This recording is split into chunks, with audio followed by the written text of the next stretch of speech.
블레셋과 이스라엘의 두 번째 전쟁 가운데 이스라엘은 패전을 하게 됩니다. 3만 명의 군사가 희생을 당하게 되고 엘리의 아들이었던 홈리와 비느하스가 그 전쟁에서 죽음을 맞이했을 뿐만 아니라 바로 하나님의 언약궤가 블레셋에 의해 빼앗기게 되었습니다. 이 전쟁의 소식을 엘리 제사장은 실로에서 기다리고 있었습니다. 그 성전 안에서 기다릴 수가 없어서 성전 바깥에서 의자에 앉아서 전쟁이 어떻게 되었는가 소식을 듣기 위해서 바깥에서 기다리고 있었습니다. 그때 이제 베냐민 사람 한 사람이 그 진영에서 달려 나와서 이 전쟁의 소식을 전하기 위해서 달려왔습니다. 근데 그의 패전 소식을 전하기 때문에 자기 옷을 찢고 자기 머리에 티끌을 덮어쓰고, 사실 좋은 소식이 아니고 특별히 제사장이 죽었을 뿐만 아니라 하나님의 언약궤가 빼앗겼다는 좋지 않은 소식을 들고 오니까 자기 자신도 마음을 찢으며 옷을 찢으며 머리에 티끌을 덮어쓰고 실로에 이르게 됐죠. 엘리는 눈이 어두웠습니다. 나이가 98세라고 했으니까 거의 이제 100세 가까이 됐으니까 연세도 많을 뿐만 아니라 그런 노년이었기 때문에 눈도 잘 보이지 않았어요. 그러니까 이제 소리로 사람들이 웅성웅성 부르짖는 소리를 듣고서는 이게 어찌된 일인가 이제 그 사람을 불렀습니다. 그래서 이제 그 베냐민 사람이 와서 엘리에게 진영에서 일어난 사건을 이야기합니다. 결국 그가 전한 소식은 기쁨의 소식이 아니라 슬픔의 소식. 특별히 이제 전쟁에서 많은 백성들이 살육을 당하고 홈리와 비느하스가 죽음을 당했을 뿐만 아니라 하나님의 언약궤가 빼앗겼다는 소식을 전하게 됐습니다.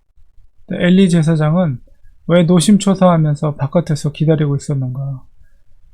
아들들보다도 하나님의 언약궤가 사실 300여 년, 340년 정도를 그 성전 안에 머물러 있었던 것이, 그것이 자식들의 그리고 장로들의 부탁에 의해서 그것이 전쟁터로 움직여 나갔기 때문에 사실 안절부절한 거예요. 그리고 이제 오늘 마지막 부분에 보면 그가 이스라엘의 사사로서 40년 동안의 역할을 했다. 그러니까 왕이 세워지기 전에는 사사기에서 12명의 사사가 그 지역을 하나님께서 세우신 사사를 통해서 나라를 다스릴 수 있도록, 지역을 다스릴 수 있도록, 보호할 수 있도록 역할을 했는데, 바로 엘리 제사장이 마지막 사사의 역할을 한 거죠. 물론 이제 사무엘이 이어서 하게 되지만 40년 동안 했다는 것은 58세의 사사가 되어서 98세까지 40년 동안 그 역할을 한 것이죠. 특별히 대제사장으로서 가장 중요한 사명은 하나님의 성전을 지키고 특별히 하나님의 언약궤를 지키는 일이었는데, 그 언약궤가 전쟁터로 나갔기 때문에 40년 동안 사사로서 역할을 감당했던 엘리로서는 정말 너무나도 안절부절, 혹시라도 이 언약궤가 어떻게 되지 않았나, 그런 이제 두려운 마음에 바깥에서 기다리고 있었던 거죠. 두 아들 걱정보다는. 결국 이 전령이, 베냐민 지파가 설령 두 아들이 죽었다 할지라도 만약에 하나님의 법궤는 안전합니다, 그 법궤가 지금 도로 실로로 이동하고 모시고 오는 중입니다, 이런 소식을 전했다면 아마 비록 전쟁에서 패하고 두 아들이 죽었다 할지라도 슬픔이긴 하지만 그것을 극복할 수 있었을 거예요. 그러나 하나님의 법궤가 블레셋에 빼앗겼다는 소식을 들었을 때 이 노 사사는, 엘리 제사장은 너무나도 너무나도 충격이 큰 거예요.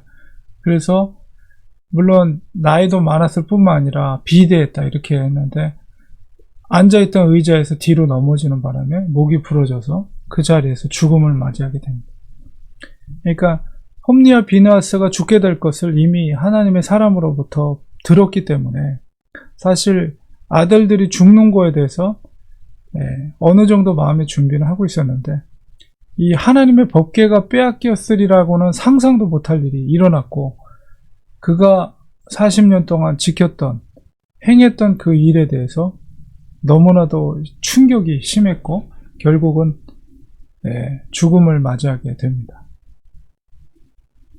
이 엘리 제사장의 몰락, 엘리 가문의 몰락이 이제 하나님의 말씀의 응답이 성취되는 과정이라고 볼 수가 있는데, 이 엘리 제사장의 죽음을 보면서 우리는 어떤 생각을 하게 됐냐면,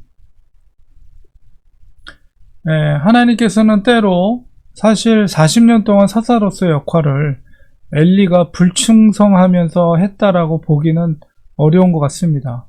물론 자식들을 제대로 교육하지 못한 책임은 있긴 하지만은 사무엘을 대하는 태도라든가 그리고 성전을 지켰던 모습, 이런 것들을 통해서 엘리는 그래도 성실하게 사사로서의 역할, 대제사장으로서의 역할을 나름대로 충실하게 해왔던 것 같아요. 그러나 마지막에 하나님의 어떤 마음에 합당하지 못한 그런 행위들, 특별히 자식들을 통해서 그런 일들을 했을 때 하나님은 자신의 어떤 불만의 모습, 이런 것들을 마지막에 그런 것을 나타낼 수가 있다는 거죠.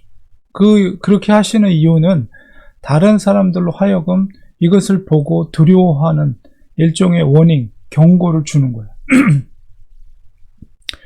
반면에 어떤 사람들은 비참한 죽음을 맞이할 수가 있어요. 가장 객사라고 그러잖아요. 집에서 죽지 못하고 길거리에서 죽게 되는 것. 그렇게 비참한 죽음을 당할 수가 있는데, 그 죽음이 영원한 죽음이 아닐 수가 있습니다. 예를 들면 스테반 집사님 같은 경우 길거리에 쫓겨나서 길거리에서 돌에 맞아 죽었잖아요. 그러니까 일반적인 사람들이 보면 정말 비참한 죽음일 수 있지만, 그 죽음은 하나님의 보시기에는 영화로운 죽음일 수가 있고, 이 영화로운 죽음이고, 반대로 어떤 사람은 평안하게 죽을 수가 있어요. 자기 집에서 많은 사람들이 지켜보는 사람 가운데 죽을 수 있지만 그 죽음이 불의한 죽음일 수가 있다는 거예요. 그래서 우리가 죽는 것도 하나님의 은혜다. 그렇다고 해서 우리가 꼭 많은 사람들이 보는 앞에서 이렇게 아주 사람들의 보기에 좋게 죽는 그것을 절대적으로 그것이 좋은 죽음이다, 평안한 죽음이다, 이렇게 완전히 말할 수는 없다. 왜냐하면 스테반 집사님이나 이런 것을 통해서, 그래서 이런 것들을 통해서 역시 죽는 것조차도 하나님은 그 중심을 보신다는 거예요. 그러니까 우리가 비록 사람들의 보기에 처참한 죽음으로 죽은 것처럼 보일 수 있지만은 정말 영화로운 죽음일 수가 있고, 그 반대의 경우도 있을 수 있어요. 근데 중요한 건 뭐냐면, 하나님이 인정하는 삶을 살았는가, 특별히 마지막이 중요합니다. 마지막에 정말 영화롭게 하나님이 인정하시는 그런 가운데 영화롭게 그 영혼을 걷어가는가, 이런 것을 우리가 생각하게 됩니다. 죽는 것조차도 우리는 정말 은혜롭게 죽음을 맞이해서 사람들에게 정말 믿는 자로서의 본을 보일 수 있는 죽음을 맞는 것도 축복이다, 이런 생각을 갖게 됩니다. 그래서 엘리 제사장은 물론 이건 구원의 문제와는 다른 문제지만은, 그가 그렇게 그 의자에서 넘어져서 목뼈가 부러져서 죽었던 이것은 사실은 명예롭지 못하고, 사실 사람들에게 일종의 경고를 주는 하나님의 그런 죽음을 맞이한 사건이거든요. 그러니까 우리가 죽을 때도 정말 하나님의 은혜 가운데 많은 사람들에게 믿음을 보일 수 있는, 믿음을 나타낼 수 있는 우리 순교자들이 사자밥이 되고 콜로세움에서 불에 타서 화형돼서 죽고 이런 것이 정말 잔인하고 정말 믿음이 없는 사람들의 관점에서 볼 때는 비참한 죽음일 수 있지만은 믿음의 눈을 가지고 그 모습들을 보았을 때는 너무 기가 막히고 너무나도 감동이 되는, 모든 인류의 역사에 또 교회의 역사 속에서 정말 감동이 되는, 정말 자기의 목숨을 하나님께 바치면서 그 영혼을 하나님께 올려드리는 그 모습이야말로 너무나도 감동이 되는 모습이죠. 그러니까 우리도 기도할 때에 하나님, 우리가 사는 동안에도 하나님의 영광을 위해서 하나님의 복음이 전파되고 주님의 구원을 선포하는 일을 위해 살아갈 뿐만 아니라 우리가 마지막 죽는 우리의 순간에도 많은 사람들에게 믿음의 감동을 줄 수 있는 그런 죽음을 맞이하게 해 주시옵소서. 저는 그런 기도의 어떤 제목들을 이 엘리의 죽음을 보면서 그런 생각을 하게 됐습니다. 항상 처음과 중간과 그리고 마지막이 중요하다. 정말 선종이라고 그러죠. 마지막을 아름답게 끝내는 것.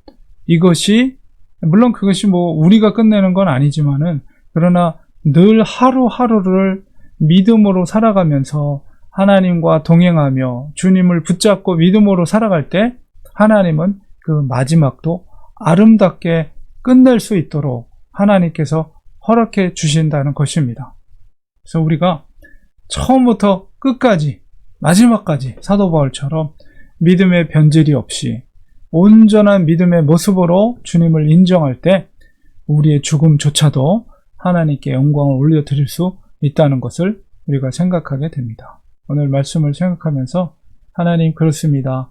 우리의 죽음도 하나님의 영광을 위해서 쓰임받을 수 있는 그런 아름다운 시간이 되게 해 주시옵소서. 이런 기도를 우리가 하기 원합니다. 이 시간에 기도하겠습니다. 하나님 아버지, 이 시간 기도할 때 우리 같이 기도하기 원합니다. 하나님 아버지, 이 시간에 우리 말씀을 기억하면서 기도합니다. 주님, 항상 우리의 삶 가운데 주님을 인정하게 하시고 주님과 동행하시고 마지막 죽음의 순간까지도 하나님께 영광이 되는 저희들이 되게 하여 주시옵소서. 예수님의 이름으로 기도합니다.